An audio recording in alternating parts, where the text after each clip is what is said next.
In this video, we will discuss about iterating over arrays. आप एक array के ऊपर कैसे iterate कर सकते हो। देखो, using loop आप एक loop के थ्रू बहुत easily कर सकते हो। आइए समझते हैं। तो यूजिंग लूप में सबसे पहला कॉन्सेप्ट आता है आपका फॉर लूप का। आप फॉर लूप के थ्रू वेरी इजीली आप कर सकते हो। तो सबसे पहले हम क्या करते हैं, एक डमी एरे बनाते हैं जिसका नाम देते हैं फ्रूट्स। तो हम क्यों लिखें, हम इसी को कॉपी करते हैं, कॉपी हो जा, पेस्ट हो जा, नीचे आ जा, इसको भी कॉपी हो जा, पेस्ट हो जा, नीचे आ जा। हाँ, अब हम क्या करेंगे, इसके ऊपर जाएंगे एंड फ्रूट्स को उठाते हैं। पहले हम अपना फ्रूट्स नाम का एक एरे क्रिएट करेंगे। फ्रूट्स में हम डाल देंगे कुछ फ्रूट्स के name, like BANANA and like MANGO and like APPLE Apple. Simple 3 नाम लेंगे। अब देखो, आइट्रेट करने का मतलब क्या है, आप एक एक करके सबको आइट्रेट करोगे। यानी कि पहले होगा कैसे ये काम, देखो फॉर आपने पढ़ रखा है। फॉर के अंदर आपने आइट्रेशन स्टार्ट किया 0th इंडेक्स यानी कि बनाना से, कब तक, फ्रूट्स के लेंथ तक, जितनी लेंथ है उतने तक। तो आप एक एक करके जितनी भी लेंथ होगी ये करता है। अब देखो, ये एक मेथड होता है फ्रूट्स डॉट लेंथ, या फिर कोई भी आपका एरे का नाम डॉट लेंथ। अब लेंथ मेथड जो होता है वो करता क्या है, बेसिकली पूरा जितना भी बड़ा एरे होगा, चाहे इतना या फिर इससे भी बड़ा। सपोज दैट मैंने कहा अगर मेरे पास बहुत बड़ा एरे है, तो उस केस में क्या होगा, ये सबको इसी प्रकार से आइट्रेट करा देगा।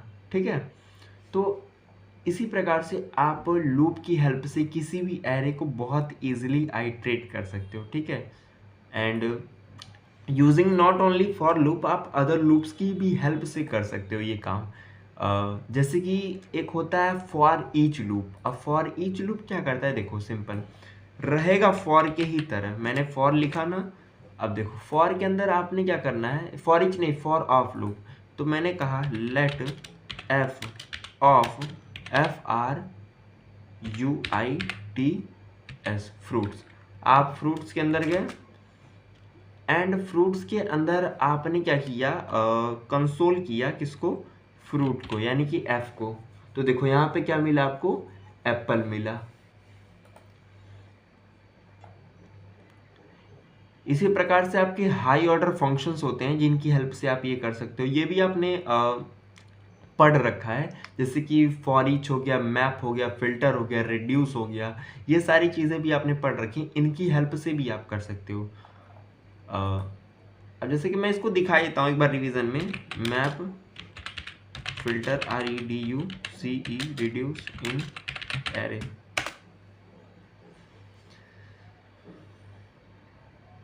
जावास्क्रिप्ट मैप फिल्टर रिड्यूस, देखो तीनों आपने पढ़ रखा है। मैप बेसिकली करेगा क्या, the map is use to create a new array from existing one array. यानी कि मैप का एक सिंपल सा काम होता है, आपका कोई एग्जिस्टिंग एरे है उसमें से आप एक नया एरे बनाना चाह रहे हो, तो उसके लिए आप इसका यूज कर सकते हो। एग्जाम्पल लेते हैं बेटर वे में अंडरस्टैंड करने के लिए। हमने एक एग्जांपल लिया, हमने नंबर्स लिया। ठीक है, नंबर्स में हमने कहा 1 2 3 4 बनाया है। ठीक है, अब मैं क्या कर रहा हूँ, मैप कर रहा हूँ। मैप मतलब एक एक करके सबको ट्रैवर्स करूंगा, और मैंने एक नया वेरिएबल बनाया डबल नाम का, जिसमें मैंने नंबर्स डॉट मैप आइटम्स के आइटम। अब ये एक वेरिएबल आइटम नाम का, जिसके अंदर मैं क्या करूंगा, उसको दोगुना करूंगा। ठीक है, इवन अगर आप दोगुना नहीं करना चाह रहे हो, आप सिंपल अगर आइटम को भी ऐसे डाल के छोड़ दोगे तो वो एज इट इज वही आपको दे देगा। ठीक है, तो अगर आप इसे प्रिंट कराओ डबल को, या फिर आप इसको कॉपी करो एंड वंस मोर अगर आप यहाँ पे आके पेस्ट करो, डबल को नहीं, इस बार हम लोग नंबर्स को लेते हैं NUMBERS, तो आपको दोनों का रिजल्ट सेम मिलेगा। तो बेसिकली एक तरीके से अगर कोई आपको कहे कॉपी करने को एज इट इज, तो आप कैसे कॉपी करोगे, यूजिंग मैप वेरी इजीली। ठीक है, इसी प्रकार से फिल्टर क्या होता है, उस एग्जिस्टिंग एरे में से कुछ चीज़ों को फिल्टर आउट करना, छांटना। ठीक है, तो वो भी आप कर सकते हो। जैसे कि एग्जांपल देखते हैं, उसी एग्जांपल को आगे कंटिन्यू करते हैं। देखो मैंने कहा आप उसी नंबर में से इवन छांटना है, तो आपने एक इवन नाम का वेरिएबल बनाया, नंबर्स डॉट फिल्टर किया आइटम, और फिर वही आइटम रिटर्न करोगे, लेकिन वो आइटम क्या होना चाहिए, 2 से डिविजिबल होना चाहिए, तभी ना इवन कहलाएगा। इसी प्रकार से अगर मैं ऑड की बात करूं तो 2 से डिवाइड होने के बाद अगर रिमाइंडर मान लो 1 दे रहा है तो वो क्या होगा, ऑड का हो जाएगा। ठीक है, तो इस प्रकार से मैप और फिल्टर आप समझ सकते हो। ठीक है, अब रही बात, हाँ, फिल्टर के लिए आप ये एग्जाम्पल भी कंसिडर कर सकते हो, बहुत अच्छा एग्जाम्पल है आपके लिए, तो हम इसको भी समझा दे रहे हैं। आपने से लिया स्टूडेंट नाम का एक ऑब्जेक्ट है, एरे है, जो भी कह लो, ये एक एरे के अंदर ऑब्जेक्ट है। ठीक है, तो आपने क्या किया, स्टूडेंट नाम के एक एरे के अंदर ऑब्जेक्ट्स बनाए जिसमें नेम और ग्रेड है। आप क्या करना चाह रहे हो, फिल्टर आउट करना चाह रहे हो स्टूडेंट ग्रेड्स को। Something is missing, 1 second, what is missing,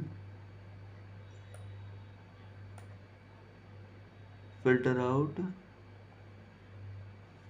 कौन student grade, return student grade.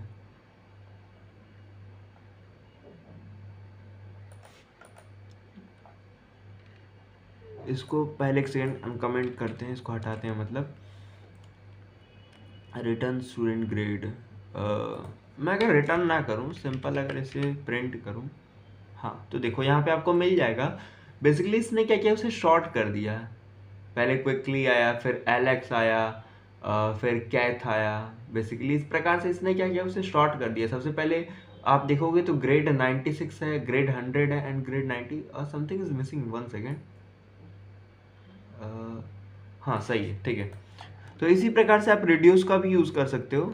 अब रिड्यूस में क्या होता है, देखो रिड्यूस की अगर आप बात करोगे तो हाँ, the reduce method reduce an array of values down just 1 value to get output value. मतलब क्या है, देखो अगर मैं इसको कॉपी करके यहाँ पे चिपकाऊँ और इसको वापस यहाँ से लाऊँ, देखो तो मैंने कहा एक नंबर्स नाम का एरे बनाया 1 2 3 4 करके। मैंने क्या कहा, उन सब का एक योग निकालना है, मेरे को सम निकालना है, ऐसे कह लो। तो मैंने सम बोला, नंबर्स डॉट रिड्यूस, मैं उसमें से निकालूंगा एक एक करके, एक फंक्शन बनाऊंगा रिजल्ट नाम का, जिसमें एक आइटम नाम का वेरिएबल होगा, जिसमें मैं रिटर्न कर दूंगा रिजल्ट प्लस आइटम दोनों की वैल्यू, एंड मैं उसे रिटर्न कर दूंगा। तो बेसिकली मेरे को क्या मिल जाएगा, सम। ठीक है, तो मैप फिल्टर रिड्यूस वैसे आपने ऑलरेडी पढ़ रखा था, बस मैंने इसे यूं ही समझा दिया एक। ठीक है, बाकी और भी अगर कोई डाउट है तो मिलते हैं नेक्स्ट